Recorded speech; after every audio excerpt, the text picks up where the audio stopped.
Today, we're diving into one of Asia's wealthiest and most fascinating countries, Saudi Arabia. This nation is renowned for its luxurious lifestyle, unique cultural practices, and strict regulations that shape daily life. From the ability to marry multiple wives to the prohibition on women driving, Saudi Arabia is a land of contrasts and surprises. As we explore these intriguing aspects, you'll gain a deeper understanding of the traditions and laws that define this rich and complex country. Make sure to stick around until the end because one of the last facts will truly astonish you. Let's get started on this captivating journey. 10 men can have 4 wives. In Saudi Arabia, men can legally marry up to 4 wives at the same time. This practice, rooted in Sharia law, allows men to marry multiple women if they have the financial means to support them equally. Historically, polygamy was seen as a solution to social issues such as ensuring women's security and maintaining family lineage. The Saudi Arabian government once encouraged polygamy to increase the population and address the issue of single women. Some wealthy men take additional wives to display their social status and increase their wealth. Providing for 4 wives and many children requires significant financial resources, which can lead to conflicts, jealousy, and discord within families. Additionally, not all women accept sharing their husbands with others and may face pressure from their families and society. In recent years, the Saudi government has imposed stricter regulations, requiring men to prove their financial capability before marrying additional wives. Furthermore, the court can refuse to allow further marriages if the man cannot prove a valid reason. Despite these rules, polygamy remains a topic of debate and evolving attitudes within the kingdom. Many young Saudis, influenced by globalization and modern values, increasingly see monogamy as more realistic and fair. Many young women do not accept their husbands marrying other wives, preferring an equal and happy marriage. 9. Ban on men selling women's underwear. Saudi Arabia has a unique regulation prohibiting men from selling women's underwear. This rule aims to protect women from potential harassment and aligns with traditional beliefs about modesty. By allowing only women to sell intimate apparel, this regulation promotes gender equality in business and creates job opportunities for women. Women now prefer shopping in-store over online for lingerie, feeling more at ease. This ban aims to ensure women's safety and comfort while shopping. Many argue this prohibition promotes gender equality in business, allowing Saudi women to feel more confident and less embarrassed when buying underwear. It has also created employment opportunities for women in lingerie stores, boosting their income and quality of life. However, some oppose this regulation, considering it outdated and a violation of men's business freedom. It can inconvenience consumers, especially men, and may limit the retail lingerie market's growth in Saudi Arabia. This regulation highlights the balance between maintaining cultural values and promoting women's empowerment in Saudi society. So what do you think about the prohibition of men selling women's underwear in Saudi Arabia? Is it a cage restricting men's freedom or a door opening opportunity for women? Share your thoughts and discuss this intriguing issue. 8. Women must disappear when male guests arrive. In Saudi households, women are expected to vanish from sight when male guests visit. This practice is based on strict Islamic traditions that require women to cover their faces and dress modestly. Women are forbidden from appearing before male guests, and if they need to communicate, they must use the phone or other indirect means. To enforce this rule, many homes in Saudi Arabia are designed with 2 separate entrances, one for men and one for women. When a male guest visits, he uses the male entrance and is greeted by the male host while the women stay out of sight. If they need to communicate or request something, they do so through a phone or other indirect means. This practice is based on the belief that Saudi women are symbols of purity and chastity and should be protected from the gaze of strange men to maintain their purity and prevent any inappropriate behavior. It's thought that by keeping women hidden, the temptation is reduced, preserving social order and traditional gender roles. While it may seem inconvenient, particularly in communication and social participation, it reflects the country's adherence to its cultural and religious values. So why do Saudi women vanish when male guests visit? It's all about maintaining respect, purity, and traditional roles within society. Understanding these customs offers a glimpse into the unique and fascinating culture of one of the richest countries in Asia. 7. Women were prohibited from driving. Saudi Arabia has long been known for its strict regulations surrounding gender roles. One of the most notable and controversial rules was the prohibition on women driving. This ban, which began in 1990, stood as a stark symbol of gender inequality and a direct challenge to personal freedom. The driving ban was justified by citing reasons such as protecting women and preserving tradition, but it faced fierce opposition from both the international community and Saudi women themselves. For decades, this restriction was seen as a major obstacle to women's advancement in society. In addition to the driving ban, women faced significant hurdles in using public transport, often requiring the presence of male guardians or private drivers for mobility. The situation began to change in 2018 when the ban on women driving was finally lifted after years of advocacy and struggle. This significant step forward allowed women to obtain driving licenses and access public transport more freely. However, many challenges remain. Women often need international driving licenses and, in some cases, still require male supervision while driving, making the act of driving a symbol of both newfound freedom and lingering control. Despite these advancements, there is still a long journey ahead to overcome cultural barriers and ensure full participation for women in all aspects of life. The history of the driving ban in Saudi Arabia underscores the broader issues of gender inequality and the ongoing efforts needed to achieve true social progress. But that's not the only challenge women face in Saudi Arabia. Let's explore another critical aspect of their lives. 6. Guardianship system for women. In Saudi Arabia, women live under a strict guardianship system that requires them to obtain permission from a male guardian for various activities. Whether traveling, studying, working, or seeking medical care, women must have their guardian's consent. This regulation severely restricts women's freedom and opportunities. The simple joy of exploring the world and experiencing new cultures is a luxury that remains out of reach for many Saudi women. Pursuing education, gaining knowledge, and achieving personal growth are pathways fraught with obstacles because women must rely on their guardian's approval. Seeking career opportunities and contributing to society becomes a distant dream as the ideal job seems unattainable without male consent. Even in matters of health, women must obtain permission from their guardians to receive medical care. Supporters of the guardianship system argue it protects women from a society filled with risks and preserves traditional values. They see it as a vital part of their culture. But is this truly a valid reason to limit women's freedom? Does keeping them in a protective cage really ensure happiness and safety? Or does it simply reinforce male dominance, stifle women's development, and uphold an outdated social order?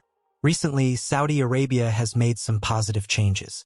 Women can now drive, participate in certain sports, and hold leadership positions. Yet, these changes haven't fully dismantled the guardianship system. The path to gender equality in Saudi Arabia remains long and challenging. 5. No public displays of affection and no Valentine's Day.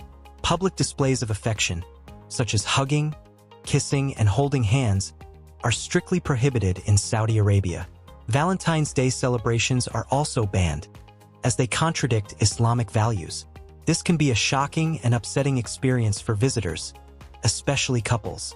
The religious police, known as the Committee for the Promotion of Virtue and Prevention of Vice, enforce these rules. They have raided stores selling Valentine's Day items, seized goods, and fined owners. This reflects the country's commitment to upholding cultural and religious norms. Despite recent modernization efforts in Saudi Arabia, excessive displays of affection are seen as indecent and disruptive. Tourists must adhere to these rules or face serious consequences, including fines of up to $800, arrest, and deportation. This aims to preserve social norms and protect women but often leaves tourists feeling restricted and uncomfortable.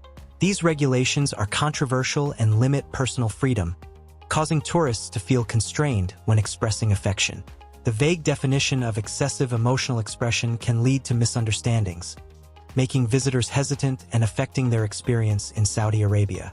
From social rules to dress codes, let's see what Saudi Arabia requires its citizens to wear. 4. Strict dress codes. This Muslim country is renowned for its strict dress codes for both men and women. In Saudi Arabia, clothing serves not only to cover the body, but also as a symbol of culture and religion. The code is particularly stringent for women, who are required to wear an abaya, a long black robe that covers the entire body. Many women also wear headscarves to cover their hair and neck. In more conservative areas, women may wear a niqab, a veil that leaves only the eyes visible. These requirements are based on interpretations of Islamic principles and are enforced to varying degrees across the country. According to the public decency law enacted in 2019, men are advised to dress modestly and avoid wearing shorts and tank tops. While there is no requirement for men to cover specific body parts, they are encouraged to choose appropriate clothing that aligns with the principles of modest dress. For women, the rules are stricter. They must cover their shoulders and knees in public places. Female tourists are not required to wear the traditional abaya but should dress modestly and respectfully. Saudi Arabia is gradually moving towards more relaxed dress codes for both men and women, though these changes are occurring slowly and women still face stricter regulations than men. According to a recent report by Human Rights Watch, enforcement of these dress codes has been somewhat relaxed in recent years, giving women more freedom in choosing how to dress in public. Furthermore, the country has made some strides towards a more open and relaxed approach for men as well. 3. Prohibition of loud music and dancing. Do you have a passion for music and want to immerse yourself in vibrant, explosive rhythms with energetic dances? If you plan to travel to Saudi Arabia, be aware that your passion may be quenched by some unusual laws. Here, dancing and playing loud music in public places, especially during prayer times, is banned. This strange ban surprises visitors and raises the question, why? The answer lies in the conservative stance of the National Committee for Drug Control under the Ministry of Interior of Saudi Arabia, which believes provocative dances are linked to drug use and negatively impact morality and culture. This ban gained attention when Abdallah al-Shahani, a famous figure, was arrested after a video of him dancing in the rain at a music festival went viral in October 2019. Another woman faced trouble for dancing at a concert in Riyadh, highlighting the government's tight control over entertainment activities. The prohibition of loud music also stems from a cultural emphasis on respect and order. With 5 daily prayers, each lasting about 20 minutes, entertainment activities, including music, are minimized to ensure peace and solemnity. Tourists violating these regulations can be fined $133 if it occurs outside prayer times and $266 during prayer times. Many visitors feel disappointed and confused, believing these restrictions infringe on personal freedom and affect their travel experience. While some see the ban as too harsh, others argue it preserves cultural values and public order. Will Saudi Arabia relax these rules in the future? Share your thoughts in the comments below. From music to faith, Saudi Arabia's religious policies are strict. 2. Sunni Islam and citizenship. Saudi Arabia, the birthplace of Islam, recognizes only Sunni Muslims as citizens. This regulation aims to protect and maintain the country's Muslim identity. However, it has sparked controversy, with critics arguing it discriminates against people of other religions. Under current Saudi law, only Muslims are eligible for citizenship. The Saudi Arabian government believes that allowing only Muslims to have citizenship will help protect and maintain the country's Muslim identity. However, this regulation has caused a lot of controversy. Many people believe it discriminates against people of other religions, arguing that people should be treated equally regardless of their faith. In addition, this regulation also creates challenges for foreigners who want to marry Saudi Arabian citizens. To be recognized as Saudi citizens, they must convert to Islam, forcing many to face a difficult choice between love and their religious beliefs. What do you think about Saudi Arabia's Muslim-only rule? Is it a form of positive discrimination or a necessity to maintain the country's Muslim identity? Share your thoughts in the comments section below. This policy underscores the deep intertwining of religion and national identity in Saudi Arabia. It also raises questions about religious freedom and equality in the modern world. 1. Severe criminal punishments. In Saudi Arabia, the punishment of offenders is governed by Sharia law, which prescribes severe penalties for various crimes, including beheading for capital offenses. Crimes such as murder, drug trafficking, and terrorism can result in execution. Corporal punishment and amputation are also used for offenses like theft and alcohol consumption. Human rights organizations such as Amnesty International and Human Rights Watch have documented the severe consequences faced by LGBTQ individuals in Saudi Arabia, highlighting the country's strict enforcement of these laws. Despite some recent reforms, such as ending flogging, the Saudi legal system continues to face scrutiny for its human rights record. With 184 executions reported in 2019 according to Amnesty International, flogging is used for offenses like theft and alcohol consumption. An example is the 2015 case of blogger Raif Badawi, who was sentenced to 1,000 lashes for human rights activism. Amputation can be enforced for theft, as evidenced by a 2013 BBC report on a man whose hand was amputated for stealing. Despite some recent reforms, such as the 2020 decision to end flogging, the Saudi legal system continues to face criticism from human rights organizations like Human Rights Watch and Amnesty International for its harsh penalties, secretive trials, and use of torture to extract confessions. These severe punishments highlight the strict adherence to traditional laws and the ongoing debate over human rights in Saudi Arabia. We've journeyed through the fascinating and complex world of Saudi Arabia, uncovering its unique cultural practices and strict regulations. From the ability to marry multiple wives to the prohibition of public displays of affection, Saudi Arabia is a land of contrasts that blend tradition and modernity. Which fact about Saudi Arabia surprised you the most? Share your thoughts in the comments below. Don't forget to like, share, and subscribe for more incredible journeys to the world's most intriguing places. Your support helps us bring you more exciting content. Until next time, stay curious and keep exploring.